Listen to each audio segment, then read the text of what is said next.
السلام علیکم فرینڈز، کیسے ہیں سب؟ امید کرتی ہوں کہ سب ریڈرز ٹھیک ہوں گے اور میرے ناولز کو انجوائے کر رہے ہوں گے۔ بہت ہی خوبصورت ناول رمز عشق، رومانٹک ناول جو میں نے ریڈ کرنا سٹارٹ کیا ہے، آج ہم اس کی ایپیسوڈ 5 ریڈ کریں گے۔ تو ریڈ کرنا سٹارٹ کرتے ہیں ٹائم کو ضائع کیے بنا۔ خان، تم کو ہمیں منانا آتا ہے، ابھی ہم بچہ نہیں چاہتے تو مطلب نہیں چاہتے۔ ہم بچہ پالنے والی مشین تھوڑی ہیں، تم نے کہہ دیا تو بچہ ہو گیا، بریزے ہی کافی ہے۔ ہم جانتے ہیں کہ تم پریزی اور مجھ سے کتنا محبت کرتا ہے، پریزی اور کل تمہارے لیے کافی ہے۔ ابھی تو ہم نے تمہارے ساتھ پوری دنیا گھومنا ہے، بس ایک بار تم ہماری بات مان کر داجی سے اپنا حصہ لے لو، پھر ہم تم کو یہاں سے لے کر چلا جائے گا، ہم تمہارے ساتھ شہر رہے گا۔ یہاں کیا رکھا ہے اس چھوٹے سے گاؤں میں؟ پری گل واش روم کے بند دروازے کو دیکھتی ہوئی سوچ رہی تھی، پھر غصے سے کمرے سے نکل گئی۔ پری گل نے اتنی زور سے دروازہ بند کیا تھا کہ ارحم خان زادہ جو واش روم میں شاور کے نیچے کھڑا اپنے غصے کو ٹھنڈا کرنے کی کوشش کر رہا تھا، دروازے کی دھاڑ پر وہ اپنا ہاتھ کا مکہ بنا کر شیشے کی وال پر دے مارا۔ پری گل پر یا اپنے کسی بھی رشتے پر وہ غصہ نہیں کر سکتا تھا، اس لیے پری گل کی باتوں پر وہ کڑوا گھونٹ پی کر رہ جاتا۔ داجی کی تربیت بھی یہی تھی کہ عورت کو ہمیشہ عزت کا، احترام کا مقام دینا چاہیے، وہ ہر روپ میں صرف عزت دینے کے قابل ہی ہوتی ہے۔ وہ نہیں جانتا تھا کہ عنقریب وہ اپنے اس رشتے کی جو اس کی عزت ہوگی سب سے زیادہ تکلیف دینے والا ہے، جس پر وہ ثقافت کے سارے ریکارڈ توڑ ڈالے گا۔ زاران خان سمیع اللہ خان کے کمرے میں دروازہ نوک کرتے ہوئے اندر داخل ہوا تو داجی گرم شال اوڑھے اپنے کمرے کے گلاس ڈور سے سرسبز پہاڑ پر نظریں جمائے کھڑے تھے۔ داجی، آپ نے مجھے بلایا؟ زاران نے داجی کے قریب جاتے ہوئے پوچھا۔ سمیع اللہ خان نے پلٹتے ہوئے زاران خان کو دیکھا جو اس وقت بلو کلر کی شلوار قمیص میں ملبوس تھا، جس پر آف وائٹ شال کندھوں پر ڈالی ہوئی تھی۔ بلو کلر میں اس کی سفید سرخ رنگت مزید نمایاں ہو رہی تھی۔ وہ اس وقت کافی بردباری سے ان کے سامنے کھڑا تھا۔ سمیع اللہ خان نے دل ہی دل میں زاران خان کی نظر اتاری۔ تمام پوتوں میں ان کی جان بستی تھی، مگر ارحم اور زاران کے قریب وہ سب سے زیادہ تھے، کیونکہ ارحم اور زاران جتنا انہیں سمجھتے تھے کوئی نہیں سمجھتا تھا، یہاں تک کہ ان کے بیٹے بھی انہیں کبھی سمجھ نہ سکے۔ اس لیے وہ اپنے بیٹوں سے کہیں زیادہ اپنے پوتوں کے قریب تھے، سوائے بابر کے علاوہ۔ سبھی ان کی بے پناہ عزت کرتے تھے اور انہیں بہت مان دیتے تھے۔ آج بھی جو بات انہوں نے زاران سے کرنے کا سوچا تھا وہ چاہ کر بھی اپنے بیٹوں سے کر سکے تھے۔ وہ جانتے تھے کہ یہ سچویشن صرف زاران خان ہی سنبھال سکے گا۔ داجی، کیا ہوا؟ آپ ٹھیک ہیں؟ آپ آج باہر ناشتے پر نہیں آئے؟ زاران خان نے داجی کو کب سے خود کی طرف محویت سے تکتا پا کر کافی نرمی سے پوچھا۔ میں ٹھیک ہوں، مجھے کیا ہونا ہے؟ تمہارا دونوں دادی جب سے اوپر گیا ہے میں زیادہ اچھا ہو گیا ہوں، اب مجھے کچھ نہیں ہونا کیونکہ میری تمام پریشانیوں کی وجہ اوپر چلا گیا ہے، سمیع اللہ نے مسکراتے ہوئے کہا تو زاران کے لبوں پر مسکراہٹ نے چھوا۔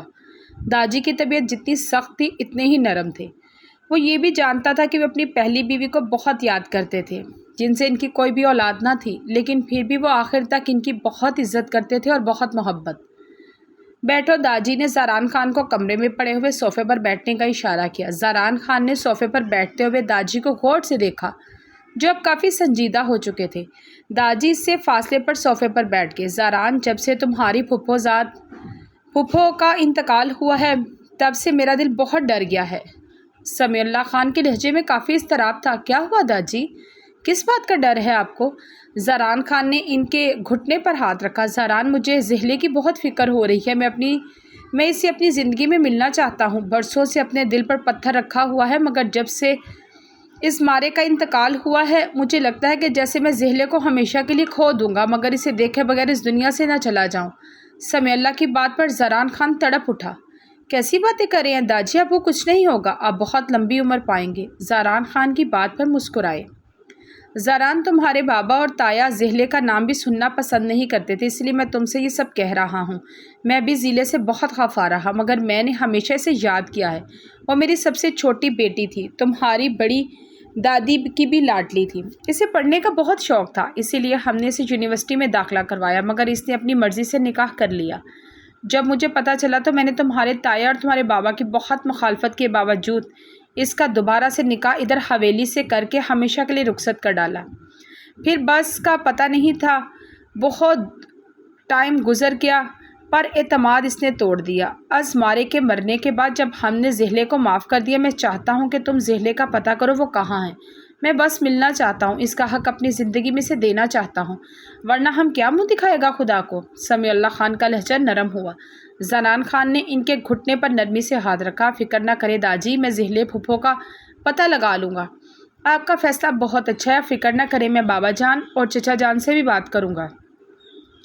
زاران نے تسلی دیتے ہوئے کہا، مجھے یقین تھا کہ زاران تم ہماری بات ضرور سمجھے گے، اللہ تمہیں خوش رکھے۔ سمیع اللہ خان خوشی سے صوفے سے اٹھے۔ زاران بھی ان کی تائید میں صوفے پر کھڑا ہوا۔ سمیع اللہ خان نے آگے بڑھ کر زاران کو گلے لگایا۔ زاران خان اسلام آباد کی ایک ہاؤسنگ سوسائٹی میں داخل ہوا تھا۔ اس کے ساتھ ایک اور گاڑی بھی تھی جس میں 2 گارڈز تھے۔ جب وہ حویلی سے آیا تھا تو زہلے خاتون کے بارے میں ہی پتہ کر رہا تھا۔ 2 دن سے وہ ان کے متعلق مکمل تحقیق کر رہا تھا۔ کل ہی سے پتہ چلا تھا کہ وہ برسوں سے امریکہ میں تھی۔ 1 مہینہ پہلے وہ لوگ یہاں اسلام آباد کی ایک ہاؤسنگ سوسائٹی میں شفٹ ہو رہے ہیں۔ وہ پہلی دفعہ ان سے ملنے جا رہا تھا، اس لیے اس نے فروٹ کی پیٹیاں اور مختلف قسم کے تحائف منگوائے۔ اسے ایسے خالی ہاتھ جانا بہت عجیب لگ رہا تھا۔ ویسے بھی یہ ان کے علاقے کی یہ روایت تھی کہ وہ لوگ کسی سے ملنے جاتے تھے، خالی ہاتھ نہیں جاتے تھے۔ بیٹی یا بہن پھپھو کے گھر تو خالی ہاتھ جانے کا سوچ بھی نہیں سکتے تھے۔ ازمارے پھپھو کے گھر جانے پر داجی بہت فروٹ اور تحائف بھجواتے تھے۔ زاران خان ایک گھر کے سامنے رکا۔ یہ ایک کنال کا گھر تھا جو تھوڑا پرانا تھا مگر کافی اچھا تھا۔ اسے رینوویشنز کر کے بنوایا گیا تھا۔ زاران ڈرائنگ روم میں بیٹھا زہلے خاتون کا انتظار کر رہا تھا۔ گیٹ پر ایک چھوٹی سی بچی نے آ کر دروازہ کھولا جو اسے ڈرائنگ روم میں بٹھا کر چلی گئی۔ ڈرائنگ روم میں ایک خوبصورت نقوش والی خاتون داخل ہوئی جس نے بہت اچھی طرح سے سر پر دوپٹہ جما رکھا تھا۔ زاران انہیں دیکھ کر کھڑا ہوا۔ کون ہے بیٹا آپ؟ میں نے آپ کو پہچانا نہیں، آپ کون؟ زہلے زاران کو حیرانگی سے دیکھتے ہوئے پوچھا۔ آپ کا نام زہلے ہے؟ زاران نے صوفے سے کھڑے ہوتے انہیں سلام کے بعد پوچھا۔ ہاں میں زہلے ہوں۔ زہلے نے حیرانگی سے پوچھا۔ وہ لوگ اسلام آباد میں کسی کو نہیں جانتے تھے سوائے ابریش کے تایا کی فیملی کے علاوہ۔ وہ لوگ بھی اسی سوسائٹی میں رہتے تھے جن کے گھر کے ہر فرد ان کی ملاقات ہو چکی تھی، بلکہ ان لوگوں کا کافی آنا جانا بھی تھا، مگر اپنے سامنے کھڑے انسان کو انہوں نے نہیں دیکھا تھا۔ زاران خان کی پرسنالٹی سے وہ کافی مرغوب تھی جو ابریش کے تایا کی فیملی سے بالکل نہیں لگ رہا تھا۔ اس کی پرسنالٹی روب دبدبا سے ظاہر ہو رہا تھا کہ یہ بہت اونچے گھرانے کا ہے۔ میں زاران خان، زاران اربت خان سمیع اللہ کا پوتا۔ زاران کے تعارف کروانے پر زہلے خاتون کے قدم لڑکھڑا گئے۔ اس سے پہلے وہ گرتی زاران خان نے آگے بڑھ کر انہیں سہارا دیا۔ آپ ٹھیک تو ہیں نا؟ زاران خان نے زہلے کی زرد رنگت پڑتی دیکھ کر تفشیش سے پوچھا۔ تم زاران ہو؟ زہلے نے بھرے لہجے میں پوچھا۔ جی میں زاران ہوں، زاران نے شائستگی سے جواب دیا۔ زہلے زاران کا ہاتھ پکڑ کر رونا شروع ہو گئی۔ زاران نے ان کی حالت دیکھتے انہیں بازو سے تھام کر صوفے پر بٹھایا۔ تم زاران ہو؟ وہ ایک بار پھر سے رونا شروع ہو گئیں۔ وہ صوفے پر بیٹھی کافی دیر تک روتی رہی۔ زاران خاموشی سے ان کے پاس بیٹھا رہا۔ کافی دیر کے بعد ان کا جی ہلکا ہوا تو انہوں نے زاران کا ہاتھ تھام کر ہاتھ کی پشت پر بوسہ دیا۔ زاران تمہیں میں یاد تو ہوں گی، جب میں حویلی سے رخصت ہوئی تھی تم 8 سال کے تھے۔ زہلے نے اپنی آنکھیں دوپٹے سے خشک کرتے ہوئے کہا۔ جی پھپھو مجھے یاد ہے، زاران نے آہستگی سے کہا۔ زہلے پھر سے رونا شروع ہو گئی۔ بابا کیسے ہیں؟ زہلے نے کانپتے لہجے میں پوچھا۔ وہ بالکل ٹھیک ہے، انہوں نے مجھے بھیجا ہے، زاران نے مسکرا کر بتانے پر وہ بے یقین ہوئی۔ زاران نے ان کا ہاتھ تھام کر انہیں یقین دلایا۔ زہلے خاتون نے آنکھوں میں آنسو کی برسات۔ مجھے یقین نہیں آ رہا کہ بابا نے مجھے معاف کر دیا ہے۔ زہلے ابھی بھی بے یقین تھی۔ زاران مسکراتے ہوئے انہیں داجی کے متعلق بتانے لگے۔ ابریش کی گاڑی ابھی گیٹ سے اندر داخل ہوئی تھی۔ وہ گیٹ کھلا دیکھ کر حیران ہوئی۔ اپنی گاڑی چھوٹے سے کار پوش میں کھڑی ہوتی دیکھ کر وہ گاڑی سے اتری۔ وہ اس وقت آفس سے آئی تھی۔ اندر داخل ہونے سے پہلے اس نے قدم رکھے۔ باہر لان میں کوئی بلیک 3 پیس پہنے، آنکھوں پر گلاسز لگائے، فون کان میں لگائے، باتوں میں مصروف تھا۔ یہ کون موصوف ہیں؟ ابریش نے تکی ہوئی نظروں سے دیکھا۔ گیٹ کے باہر اس نے بہت لینڈ کروزر بھی دیکھی، بہت بڑی، اور ایک اور گاڑی بھی کھڑی دیکھی جس میں 2 گارڈز تھے، بندوقیں لیے کھڑے تھے۔ یہ تایا ابو کے کوئی جاننے والے ہیں کیا؟ ابریش باقاعدہ گھورتے ہوئے ان کا موازنہ کر رہی تھی۔ زاران خان کی فون پر بات کرتے کسی کی نظر کا ارتکاز خود پر محسوس ہوتے زاران نے رخ پلٹتے سامنے نگاہ ڈالی۔ وائٹ کیپری کے ساتھ یلو اسٹائلش سی شارٹ کرتی ایک دوشیزہ کو دیکھا جو سینے پر ہاتھ بندھے سے گھور رہی تھی۔ زاران نے مسکراتے ہوئے سے ہاتھ سے ہیلو کا اشارہ کیا تو ابریش غصے سے پٹکتے ہوئے اندر کی طرف بن گئی۔ زاران حیرانگی سے کندھے اچکا گیا۔ ابریش لاؤنج میں داخل ہوتے چونکی تھی۔ ڈھیروں فروٹس کی باسکٹس، مٹھائیاں، کچھ گفٹ باسکٹس بھی رکھی ہوئی تھی۔ ان کا چھوٹا سا لاؤنج تقریباً بھر گیا تھا۔ ماما، ابریش نے زہلے خاتون کو پکارا۔ زہلے ابریش کی پکار پر کچن سے باہر آئی۔ ماما، یہ سب کیا ہے؟ باہر کون ہے؟ ابریش سے پوچھا تو زہلے کے چہرے پر مسکان تھی۔ ابری، یہ سب زاران لے کر آیا ہے، زہلے نے خوشی سے چہکتے ہوئے بتایا۔ ابریش زہلے خاتون کو اتنا خوش دیکھ کر حیران ہوئی۔ کون زاران؟ ابریش نے ناسمجھی سے پوچھا۔ زاران میرا بھتیجا، بابا نے بھیجا ہے اسے، انہوں نے ہمیں بلایا، وہ ہمیں لینے آیا ہے۔ زہلے کے بتانے پر ابریش کے چہرے پر ناگواری کا تاثر ابھرا۔ تو آپ کا وہ سو کالڈ بھتیجا اپنی امارات کا روب جھاڑنے آیا ہے، یہ سب کچھ لے کر آیا ہے کہ ہم اس سب کے بھوکے ہیں؟ وہ یہ سب لایا ہے، ابریش نے تلخ ہوتے ہوئے کہا۔ ابریش، کیا کہہ رہی ہو تم؟ وہ یہ سب کچھ بہت پیار سے لایا ہے۔ زہلے کے چہرے پر برہمی کا تاثر ابھرا۔ ٹھیک کہہ رہی ہوں ماما، دیکھیں میں نے اسے باہر کھڑا بہت شو مارا تھا جیسے کسی کوئی ملک کا پرائم منسٹر ہو، باہر اپنے گارڈ کے ساتھ ہے، اس کا کیا مطلب ہوا؟ اسے یہاں ہم سے کوئی خطرہ تھا کیا؟ ابریش نے اپنے حسین نقوش پکارے۔ ابریش، آہستہ بولو، وہ سن نہ لے، زہلے نے اسے ٹوکا۔ سنتا ہے تو سن لے مائی فٹ، اب ان لوگوں کو ہماری کیوں یاد آ گئی؟ ساری عمر ہمارا پتہ نہیں کتنا مشکل اور کڑوا وقت گزارا ہم نے، آپ کی اتنی امیر باپ اور بھائیوں کے ہوتے ہوئے آپ نے ٹکے ٹکے کی نوکری کی، تب یہ کہاں تھے؟ اب ہمیں جب ان کی ضرورت نہیں تو یہ موصوف آ گئے ڈھیر سارے پھلوں اور مٹھائیوں کے ساتھ۔ لگتا ہے آپ سے آپ کے حصے کی جائیداد دھوکے سے سائن کروانے کا ارادہ ہے۔ ماما کہہ دیں اس پرنس چارمنگ سے کہ آپ اس کے ساتھ نہیں جائیں گی، یہ فروٹ مٹھائیاں بھی اپنے ساتھ لے جائے، راستے میں صدقہ خیرات کر لیں، ہمیں اس کی خیرات کی کوئی ضرورت نہیں۔ وہ یہ سب کسی مستحق کو دے دے تو اس پر خدا کی سلامتی بنی رہے گی، پھر اسے اپنے ساتھ گارڈز رکھنے کی ضرورت نہیں پڑے گی۔ ابریش اونچا اونچا ایک ہی سانس میں بنا رکے بول رہی تھی۔ ڈھیر سارا فروٹ اور مٹھائیاں دیکھ کے ابریش کا پارا ہائی ہو گیا۔ ابریش، زہلے خاتون نے اسے بے بسی سے پکارا۔ ماما پلیز، مجھے آپ لیکچر مت دیجیے گا، آپ کے بھائی اور بابا بہت اچھے ہیں۔ آپ کے بابا بالکل اچھے نہیں ہیں، نہ ہی آپ کے بھائی اچھے ہیں، وہ لوگ خود غرض مطلبی ہیں، چھوٹے دل کے مالک اور بڑے لوگ ہیں، آپ کی یہ غلطی معاف نہ کر سکے۔ مجھے تو سمجھ نہیں آتا خدا سے لوگوں کو کیسے نواز دیتا ہے جو اس کے قابل بھی نہیں ہوتے، کم ظرف لوگ، سطحی اور خود غرض مطلبی لوگ۔ یہ زاران خان انتہائی سطحی ٹائپ کا مرد لگا ہے، بالکل ویسا جیسے میں نے آپ کو ریسرچ سے بتایا تھا کہ یہ لوگ کیسے ہوتے ہیں۔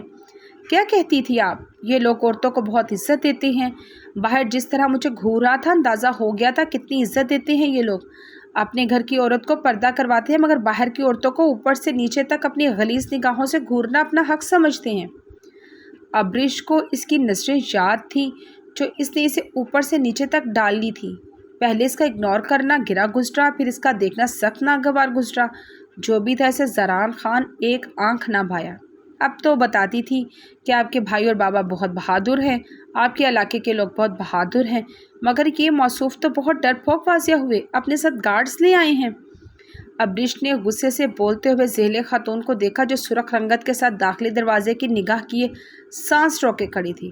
ابریش نے ان کی نظروں سے ارتکاز میں دیکھا تو اس کا چہرہ بھی سرخ پڑ گیا۔ داخلی دروازے کے بیچوں بیچ زاران خان کھڑا تھا جس کا چہرہ بے انتہا سرخ پڑ رہا تھا، ہونٹ بیچے ہوئے تھے، اس کے سرخ تنے ہوئے سرخ ناخور سے صاف پتہ چل رہا تھا کہ وہ سب کچھ سن چکا ہے۔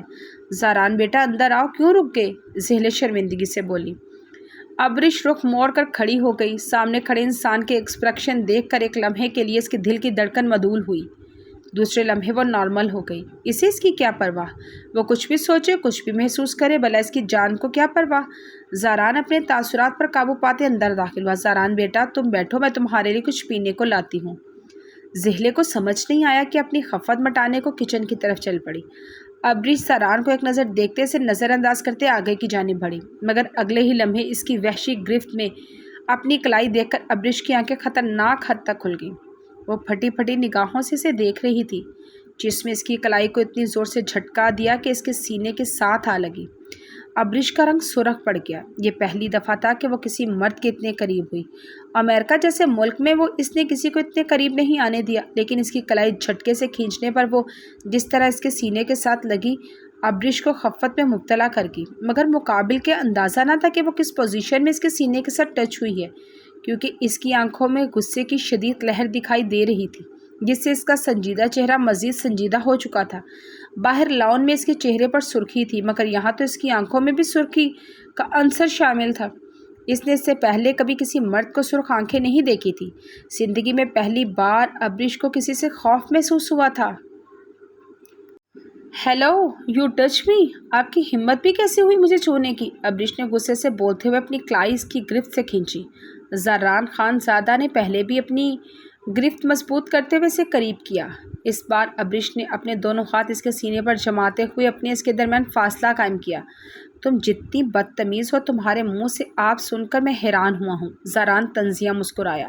مجھے چھوڑو، ابریش نے غصے سے پوری طاقت سے اپنی کلائی کی گرفت سے کھینچی تھی، جس سے وہ چھوڑنے کو تیار ہی نہیں تھا۔ ہم لوگ گوار، جاہل، سنگی ہیں۔ وہ تمہیں چھوڑنے کے لیے ہمت کا ہونا ضروری نہیں، بلکہ سنگی اور گوار ہونا کافی ہے۔ میں ایک سطحی سوچ والا گھٹیا مرد ہوں، جو اپنی عورتوں کو چھوڑ کر باہر کی عورتوں کو ایسے ہی چھوتا ہوں، ایسے ہی دیکھتا ہوں۔ زران اس کی کلائی پر اپنی گرفت مضبوط کرتے ہوئے کرایا۔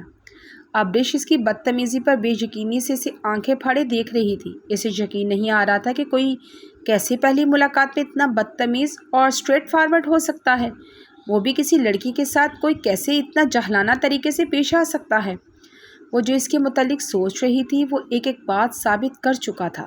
وہ واقعی میں اجنڈ گوار دیہاتی تھا، جسے بات تک کرنے کی تمیز نہ تھی۔ اس کی پرسنالٹی کا اچھا ہونا صرف اس کے بے تحاشا پیسے کی وجہ سے تھا، اس کے اونچے خاندان کی وجہ سے تھا، ورنہ اس میں تو کوئی خاص بات تھی ہی نہیں۔ وہ شہد رنگ آنکھیں اس پہ گھاڑے سوچ رہی تھی۔ ابریش کی شہد رنگ آنکھوں میں پھیلی بے یقینی اور تحریر دیکھ کر وہ مسکرا کر رہ گیا۔ ابھی تو اس نے اس ایجنٹ گوار اور سطحی ٹائپ مرد کی آج اچھی طرح پہچان کرنی تھی، تاکہ آئندہ یہ بدتمیز لڑکی کسی کے متعلق بات کرتے ہوئے 100 بار سوچے۔ وہ اسے معاف کرنے کا ارادہ نہ رکھتا تھا۔ زران خان زادہ نے ابریش کو اب کی بار اس کے بازو سے پکڑتے مزید اور قریب کیا۔ وہ اب اس کے اتنے قریب تھی کہ دونوں کے بدن سے اٹھتی دل فریب مہک دونوں محسوس کر سکتے تھے۔ ابریش نے اپنی شہد رنگ خوبصورت بڑی بڑی آنکھیں زران خان زادے کے وجی چہرے پر جمائی ہوئی تھی، جس پر طیش و اشتعال واضح طور پر دکھائی دے رہا تھا۔ ابریش خوف سے جھڑجھڑی لے گئی۔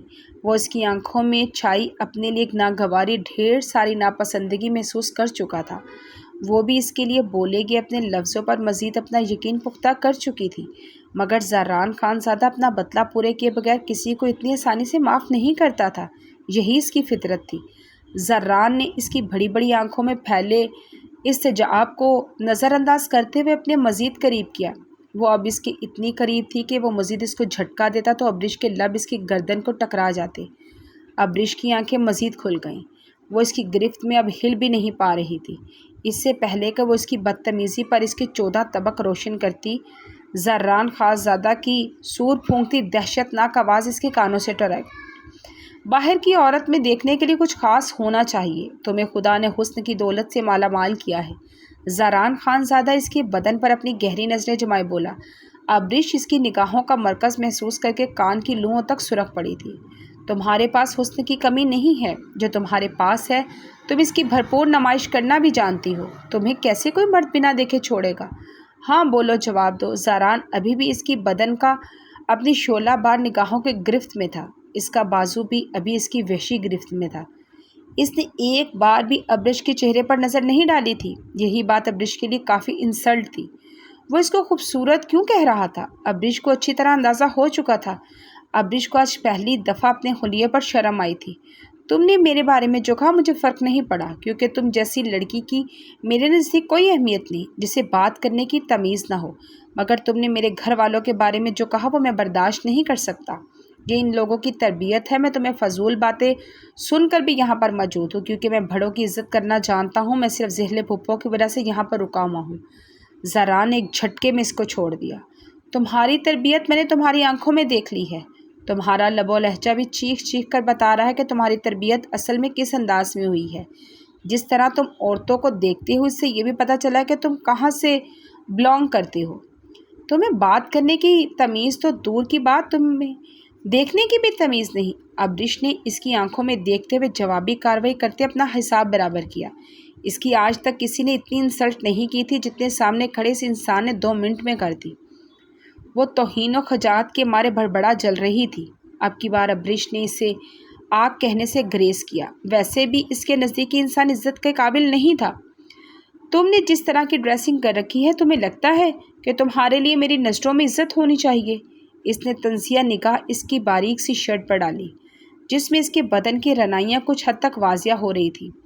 ابریش اس کی تنزیہ نگاہوں پر دانت پیس کر رہ گی۔ جی کیا ہے؟ اسے اپنے گھر سے دھکے دے کر نکال دے، مگر باہر کھڑے گارڈز نے اس کی سوچوں پر پانی پھیر دیا۔ شاید یہ گارڈ لایا ہی اس لیے تھا کہ ابریش نے اس کے سرخ و سفید چہرے پر نظریں جمائے دانت پیسے تھے۔